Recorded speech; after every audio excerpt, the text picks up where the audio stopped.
जनसंवाद न्यूज, सत्य आणि विश्वासाची बातमी। उल्हासनगरमध्ये सध्या ठिकठिकाणी छुप्या पद्धतीने जुगाराचे अड्डे सुरू आहेत। उल्हासनगरच्या कॅम्प नंबर 3 ओटी सेक्शन परिसरात पिंटो पार्क हॉटेलच्या पाठीमागे असाच एक जुगाराचा मोठा अड्डा खेळला जातो। कल्याण गुन्हे शाखेला याची माहिती मिळताच गुन्हे शाखेच्या पथकाने या ठिकाणी धाड टाकून जुगारातील मोठी रक्कम जप्त केली। तसेच जुगार खेळणाऱ्या 16 लोकांवर जुगार अधिनियमांच्या अंतर्गत गुन्हा दाखल करण्यात आलाय।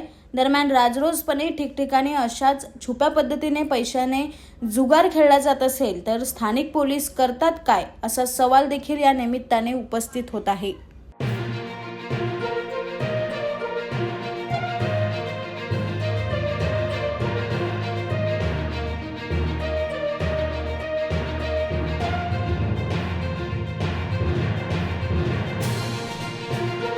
आकाश सहाने, जनसंवाद न्यूज, उल्हासनगर। जनसंवाद न्यूज, सत्य आणि विश्वासाची बातमी। आजच सबस्क्राइब करून बेल आयकॉनला क्लिक करा आणि पहा ताज्या घडामोडींचा अचूक अंदाज आपल्या मोबाईलवर।